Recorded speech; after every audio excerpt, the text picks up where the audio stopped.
Okay, so today I want to talk about something that people do feel confused about, especially foreigners and the younger generation in Nigeria, especially those about to enter the university. Now, this is how the admission system of Nigeria works, okay? Now, we all know that Nigeria is a big country, and in Nigeria we have countries inside countries within a country. And our population is much. Currently, population census is going on. We do not know how many we will be. However, we are many in Nigeria. And majority of our population are youths. Okay? So, we have a lot of higher institutions in Nigeria. Now, Nigeria has 36 states. Like I said in my previous video, however, I was very brief there because I didn't want to take too much of our time. I talked about Nigeria having federal states, universities in every state. Now we have 36 states, and each state do have one federal university minimum, one state university minimum, private universities, one federal polytechnic minimum, one state polytechnic minimum, many private polytechnics, one federal college of education minimum, one state college of education minimum, and many private colleges of education. Now, it is important we know that. What that simply means that each state do have their university. And inside that state, there is a federal university in that same state. Now, how do you get admission into Nigerian universities? Let us start it this way. First, you will write your WASI, that is your WAEC. Now in Nigeria, when you are in SS3, that is the senior class 3, first you will write WAEC and you will write NECO. You are expected to write 9 subjects in each of these examinations. In your WAEC, which we call WASI, West African Examination Council, you are expected to write 9 subjects. And out of the 9 subjects, you are expected to pass a minimum of 5 compulsory subjects, including English and Maths. For those in sciences, you are expected to pass English, Maths, Chemistry, Physics, and Biology. Those that want to study arts, humanities, they must pass English and Maths and other 3 core subjects. The same with those that want to enter into commerce. The same is applicable for your NECO. In Nigeria, we have 170 universities, 43 federal universities, 48 state universities, and 79 private universities. These are accredited universities only. So altogether, we have 170 accredited universities in Nigeria according to NUC. We have 159 polytechnics in Nigeria according to MBTE, that is National Board for Technical Education. 49 state polytechnics, 40 approved federal polytechnics, and the rest private polytechnics. We also have in Nigeria 152 colleges of education, of which 27 are federal, 54 are state, and 82 private. Altogether, we have 481 fully accredited tertiary institutions in Nigeria. We are not talking about all the private universities that have not been given accreditation. We have more than 30 private universities yet to be granted full accreditation, and so they are still operating as extensions, okay, whereby they are affiliated to other universities, just like you have the university colleges. We have more than 30. Then as for catchment or study centers, these are branches with affiliates. So they are colleges with affiliates in the universities. They are more than 200. We don't talk about them because they are not standard universities on their own, meaning that they cannot stand on their own to award degrees to students without being affiliated. Those are not counted. What we mentioned are fully accredited universities, polytechnics, and colleges of education. Altogether 481. For the young Ghanaians that will say Nigerians do not have enough universities, that is why your people come to Ghana to study, you are wrong. The truth is this: Ghana has 25 public universities only. Out of these 25 public universities, 15 are national public universities, while 10 are technical universities. I'm talking about universities like University of Ghana, North, Cape Coast, etc. Ghana has 8 professional institutes, of which one now is been recognized by the government of Ghana to award degree, that is OBSA. Ghana has 1 regional university, that is the Regional Maritime University. Ghana has 8 private universities that are solid and fully accredited.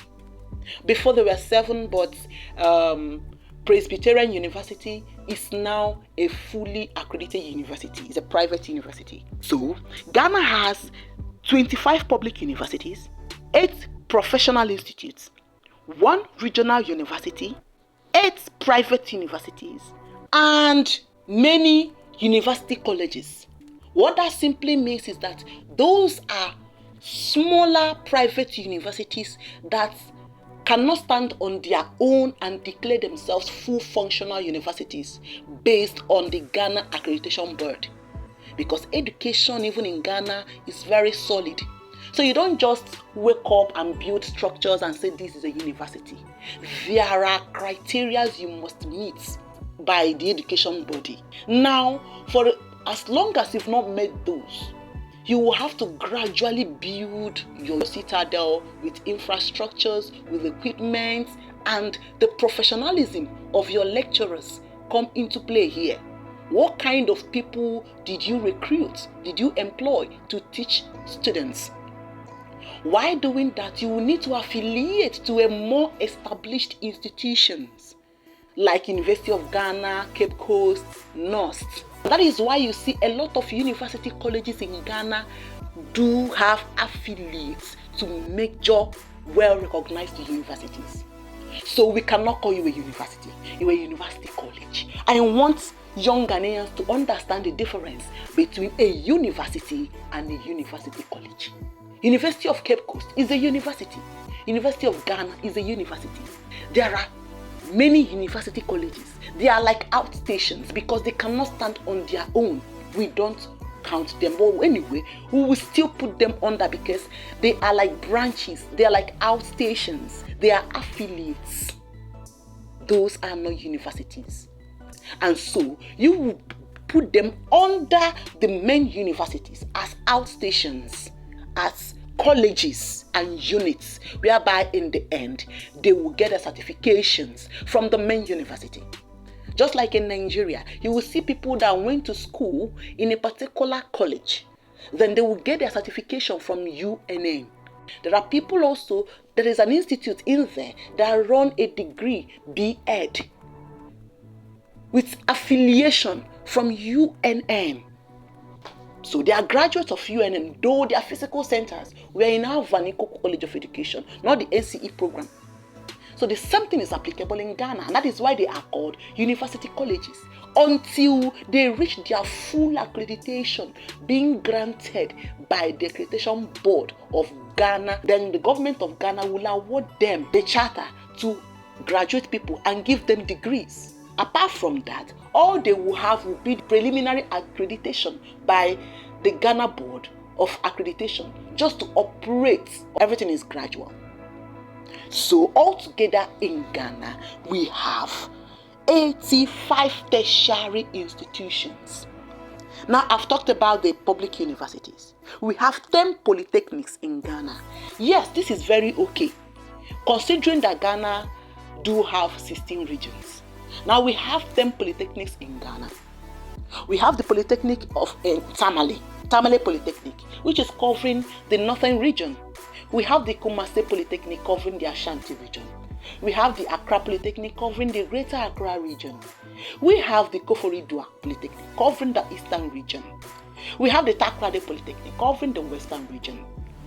We have the Wa Polytechnic covering the upper west region. Okay, we have the Bokatanga Polytechnic covering the upper east region. We have the whole Polytechnic covering the Volta region. We have another Polytechnic that is covering the whole Abrafo region. So that is the 10 polytechnics. Then we have 33 colleges of education in Ghana. Altogether, we have 85 tertiary institutions in Ghana, which is about 6 times less than that in Nigeria. If you try to analyze it, you also realize that Nigeria has up to 6 times the number of tertiary institutions you have in Ghana. And when you check the population, you will also realize that the population of Nigeria is exactly 6 times the population of Ghana. If you pass WAEC and NECO, or you pass your GCE, your NAPTEB and WAEC, you are expected to purchase JAMB form and prepare for the exams. When you pass your WAEC, before you will write JAMB, you are expected to select 4 core subjects to write in JAMB. And please, you have to ensure that the 4 subjects are the subjects needed for the course of study that you have chosen. Let's say, for instance, you want to study medicine or you want to study biochemistry, etc. You are expected to select English, chemistry, biology, and physics.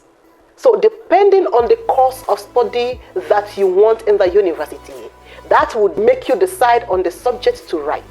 And if you make a mistake in writing such, you may have an issue when you gain admission into any Nigerian university. Also, do remember that when you are preparing to write JAMB, you are expected to select 2 schools of your choice. When you are selecting schools, ensure that the school has the course that you want to enroll for fully accredited. For instance, you want to apply, maybe you want to study medicine, and you've chosen University of Ibadan and University of Calabar as your universities of choice. Do ensure that these universities do study medicine and that medicine is fully accredited in these universities. Because if you make a mistake of choosing a university and the course you want to study, they do not study it, they do not have it, or it is not accredited, you will have an issue.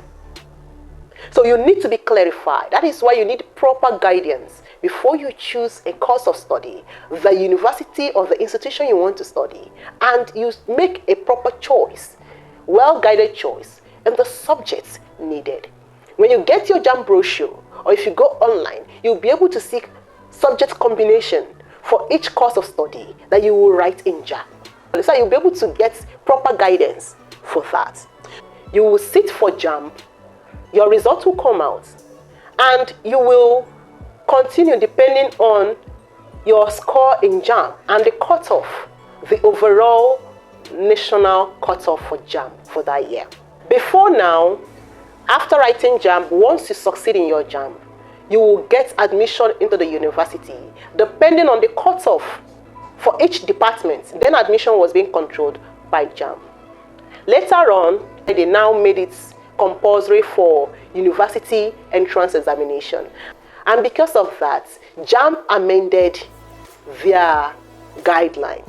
So JAMB reduced their pass mark to 180, depending. They may change it tomorrow, but for each year, there is always a JAMB general cutoff. But it was reduced after a while. Now the universities will prepare to set exams for students. Now you have passed your JAMB. You proceed to write aptitude test, depending on the schools you've chosen. First choice or second choice. When the result is out, there will be preferential treatment to those that chose the university first choice before considering those that chose the university second choice. So you need to choose wisely. Also, it depends on whether you applied to a federal university or state university. Don't remember the quota system in state universities. Federal, anyone can enroll. Everyone is the same. everyone is considered same. Everyone is considered equal. It all depends on your performance in your aptitude test combined with your JAMB result. Some, once you've passed your JAMB, you are okay, you are good to go. Just pass your aptitude test. And if you exceed the cutoff mark for your department, you'll get your primary admission. So depending on the school that you applied in, if you want to study in a federal university, if you pass their aptitude test, it also depends on the cutoff mark. And if you want to study something like biochemistry, and let's say the cutoff mark for biochemistry is 53, and maybe you scored 58, you will get primary admission, no matter where you are coming from, because it is a federal university. However, if it is a state university, they will consider indigence and quota system. So what does that mean? It simply means that if you are from another state and you applied in another state university and you passed, let's say you scored 60 and you are not from the state, except maybe you are the highest in terms of the examination. However, if so many people performed very well, what is their cutoff mark? Their cutoff mark may be 60, but they may say for indigents that the cutoff mark may be 55, and non-indigents cutoff mark may be 65, or cutoff mark may be 60. So it all depends on how brilliant you are and the general cutoff mark that will make you either to succeed or to fall out in the primary list. However, for supplementary lists, anybody can get admission depending on certain variables.